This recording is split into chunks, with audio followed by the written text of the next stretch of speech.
Selamat siang Bapak-bapak yang saya hormati. Sebelum kita melakukan mediasi, izinkan saya memperkenalkan diri terlebih dahulu. Nama saya Muhammad Novan Herfian sebagai mediator yang telah dipilih Bapak. Selanjutnya kepada Bapak saya berikan kesempatan untuk memperkenalkan diri masing-masing. Nama saya Bima Dwi Yoga Krisnanda sebagai penggugat. Dan saya Muhammad Heroni sebagai tergugat. Baiklah, langsung saja saya jelaskan bahwa berdasarkan Peraturan Mahkamah Agung Nomor 1 Tahun 2008 tentang prosedur mediasi di pengadilan. Dalam pasal 4 disebutkan bahwa semua sengketa pengadilan tingkat pertama wajib lebih dahulu diupayakan penyelesaiannya melalui perdamaian dengan bantuan seorang mediator, dan pada sidang Bapak kali ini telah sepakat menunjuk saya sebagai mediator. Dalam kasus ini selanjutnya saya menerangkan tentang mediasi. Mediasi adalah suatu alternatif penyelesaian sengketa di mana kedua belah pihak saling berdialog, berunding untuk menentukan titik temu. Saya selaku mediator akan memfasilitasi negosiasi ini. Namun sebelum saya memulai mediasi, saya akan menjelaskan tahapan mediasi, diantaranya 1. Memberikan penyelesaian kepada para pihak untuk bergantian. 2. Saya akan mencari kesepahaman awal dari kedua belah pihak. 3. Saya mendefinisikan menentukan agenda pembicaraan. 4. Setelah itu kita masuk dalam tahap negosiasi. 5. Apabila negosiasi mencari kesepakatan, kita akan menuju kesepakatan akhir. Baiklah, Bapak-bapak, apakah setuju dengan kesepakatan tersebut? Saya setuju, Pak. Baiklah, kita mulai mediasi ini. Bagaimana kalau kita mendengar dari Bapak Bima terlebih dahulu untuk menyampaikan keterangannya? Bagaimana Bapak-bapak? Alim, apakah setuju? Ya. Silakan Bapak.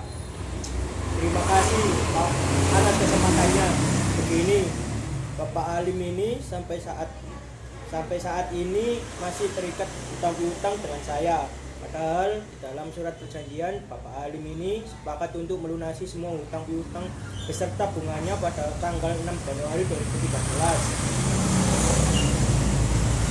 Namun sampai pada saat jatuh tempo tergugat tidak mau melunasi hutangnya. Saya telah beberapa kali melayangkan somasi kepada tergugat, namun sampai sekarang saya tidak mendapatkan kejelasan apa-apa dari Bapak Alim ini. Baiklah, artinya Bapak kecewa atas kejadian ini. Sangat kecewa, Pak. Dan Bapak menginginkan agar pembayaran cepat dilakukan. Betul begitu, Pak? Iya, betul, Pak. Karena hutang Bapak Alim ini terbilang cukup besar, dan dalam surat perjanjian Bapak Alim ini sudah sepakat untuk segera melunasi hutang piutang beserta bunga saat jatuh tempo. Baiklah, setelah kita mendengar penjelasan dari Bapak Bima, selanjutnya saya berikan kesepakatan untuk Bapak Alim untuk menyampaikan hal-hal yang perlu kita ketahui. Silakan, Pak. Terus terang, Pak, saya sangat kecewa atas tindakan Bapak. Apakah ia tidak ada jalan lain selain melakukan gugatan?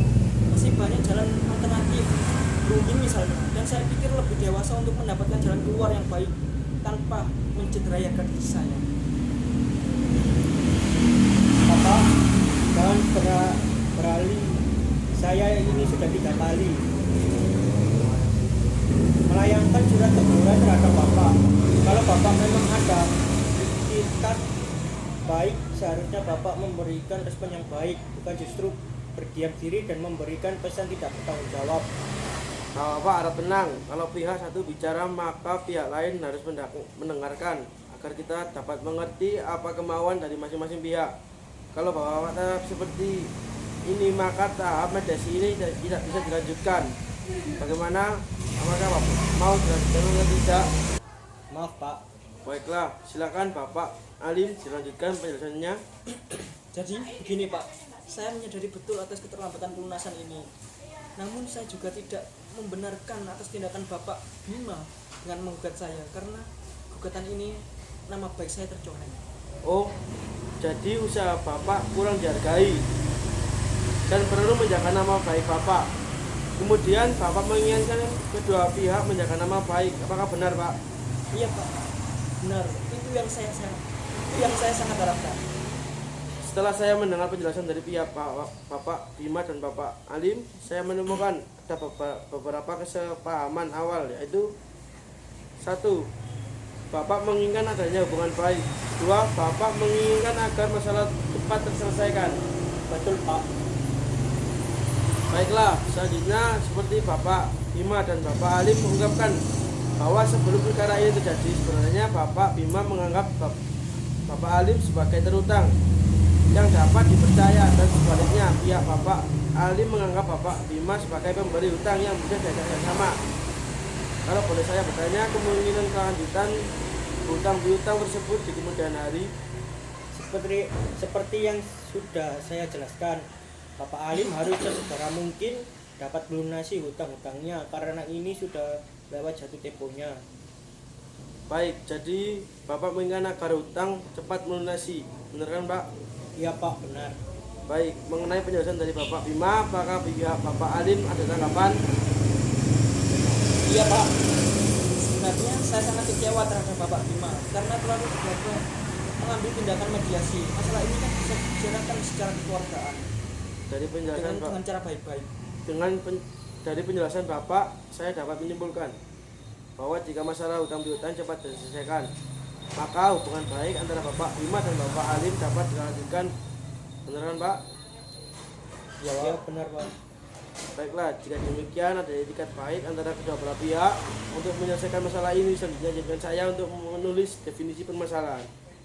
Hakim mediator menuliskan definisi permasalahan di papan tulis yang telah disediakan. Definisi permasalahan tersebut ada 2, diantaranya 1. Bagaimana menjaga nama baik atau hubungan baik antara kedua belah pihak. 2. Bagaimana menyelesaikan pembayaran tersebut. Dari kedua poin tersebut yang ingin Bapak bahas terlebih dahulu yang mana? Bagaimana Bapak Bima? Yang jelas saya menginginkan Bapak Alim sesegera mungkin dapat melunasi hutang-hutangnya. Baiklah Pak, selanjutnya Bapak Alim bagaimana? Terus terang Pak, mengenai pelunasan hutang piutang ini, saya mendapatkan kesulitan. Saya pikir kita bahas nama baik dulu. Bagaimana agenda pertama membahas nama baik atau hubungan baik antara Bapak Bima dan Alim? Selanjutnya baru mengenai pembayaran. Apakah Bapak setuju? Ya Pak, setuju. Pemecahan masalah. Setelah kedua pihak setuju untuk membicarakan nama baik terlebih dahulu, maka selanjutnya akan saya berikan kesempatan bagi Bapak dan mengajukan usulan mengenai pemecahan masalah ini. Kira-kira siapa saja yang terlebih dahulu mau mengemukakan usulannya? Apakah Bapak Bima atau Bapak Alim mempunyai usulan untuk menyelesaikan masalah ini? Pak, sebetulnya hubungan saya dengan Bapak Alim ini sebelumnya cukup baik, sehingga saya percaya memberi pinjaman uang dengan jumlah yang cukup besar. Namun pada kenyataannya Bapak Alim ini justru memanfaatkan kebaikan saya. Hal ini yang sulit saya terima. Dalam pelunasan hutang pasti akan saya lunaskan pembayarannya, namun saya harap tidak dalam waktu dekat ini Pak, karena saya sedang mengalami kesulitan dalam keuangan dan pengeluaran. Apakah Bapak Alim memiliki usulan untuk memberikan kepastian pembayaran kepada Bapak Bima? Bagaimana kita melakukan perjanjian tertulis yang mengenai bagaimana cara pembayarannya Pak, terus berapa jumlah yang harus dibayar serta tenggang waktu yang dibutuhkan. Saya rasa itu sudah cukup. Iya, saya sangat setuju sekali mengenai apa yang kita tuangkan pada perjanjian tersebut. Bukan begitu Pak Mediator?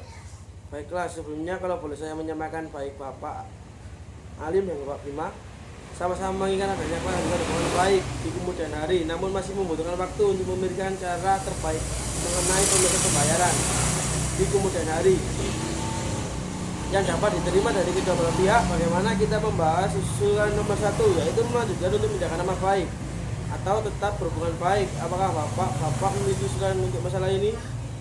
Yang jelas untuk selanjutnya seharusnya Bapak Bima tidak mengambil tindakan gegabah semacam ini. Kalau masalah ini bisa dibiarkan dibicarakan dengan baik-baik, dengan begitu saya juga akan membayar hutang tersebut, dan saya juga berjanji saya tidak akan mengejek menjelek-jelekan Bapak. Baik, saya melihat Bapak Alim bertekad untuk menjaga nama baik masing-masing pihak. Selanjutnya bagaimana tanggapan dengan Bapak Bima? Ya, pada dasarnya saya juga tidak menginginkan hal-hal seperti ini terjadi. Kalau memang ada penjelasan dari pihak Bapak Alim mengenai pelunasan hutang piutang ini, Baik, dari penjelasan pihak saya melihat Bapak Bima dan Bapak Alim sepakat untuk tetap menjaga nama baik. Selanjutnya kita beranjak ke permasalahan nomor 2, yaitu tentang kewajiban pelunasan hutang piutang. Bagaimana ada tanggapan dari pihak Bapak Alim? Mengenai pelunasan hutang piutang ini, saya pasti akan segera melunasi. Hanya saja seperti saya sampaikan sebelumnya, Pak, saya mohon kesabaran Bapak Bima karena saya meminta penundaan pembayaran sampai 3 bulan ke depan. Bagaimana Pak Bima? Tadi Bapak Alim sudah memberikan kepastian soal pembayaran. Ada tanggapan? Baik, tidak jadi masalah. Asalkan 3 bulan ke depan saya mau semua piutang sudah lunas. Oke, jadi begini, pihak Bapak Bima ini membutuhkan kepastian dari Bapak Alim. Apakah Bapak Alim bisa menjamin bahwa semua hutang Bapak pada 3 bulan ke depan dapat dilunaskan? Iya, jadi begini, awal saya berhutang kepada Bapak Bima ini untuk keperluan penambahan modal usaha. Jadi untuk 3 bulan ke depan usaha saya akan ada banyak perkembangan dan saya akan melunasi saat itu. Menurut saya usulan Bapak sudah konkret. Bagaimana tanggapan dari Bapak Bima atas usulan dari Bapak Alim? Terus terang, sebetulnya saya ingin membayar piutang ini dapat segera dilunasi. Namun baiklah, tidak apa-apa. Pada bulan ketiga Bapak Alim harus melunasi semua hutang-hutangnya. Baiklah, pada pertemuan mediasi ini kita telah mencapai kata sepakat, yaitu mengenai saling menjaga nama baik atau hubungan baik dan melakukan pembayaran dengan cara akontan pada bulan ketiga, dan artinya 3 bulan ke depan piutang ini sudah lunas dibayarkan. Benar kan begitu Pak? Betul Pak. Baiklah, selanjutnya kita akan membicarakan kesepakatan perdamaian, yang mana nantinya di dalam kesepakatan tersebut para pihak harus menambahkan klausul. Apakah gugatan ini dicabut atau kesepakatan perdamaian yang dilakukan pada putusan majelis hakim yang melahirkan akte perdamaian? Pak Mediator, saya bertanya apakah perbedaan dua klausul tersebut? Baiklah, saya jelaskan. Gugatan tersebut dicabut, maka kesepakatan perdamaian hanya mengikat kedua belah pihak, di mana apabila salah satu ingat janji maka harus ajukan gugatan kembali. Sedangkan untuk klausul yang menyebutkan kesepakatan perdamaian yang dikukuhkan di dalam majelis hakim menjadi akte perdamaian, sehingga apabila satu pihak berselisih atau ingat janji maka dapat dieksekusi langsung oleh ketua pengadilan setempat tanpa mengajukan gugatan. Wah, kalau begitu harus dibukukan di dalam majelis hakim. Karena kesepakatan ini masih ada poin yang belum dipenuhi oleh Bapak Alim. Bagaimana Bapak Alim, apakah setuju? Setuju, Pak? Baiklah, Bapak-bapak, selanjutnya saya menyerahkan kesepakatan perdamaian yang telah ditandai dan tangani kepada ketua majelis hakim dan pembacaan putusan dengan panitera penggugat. Terima kasih.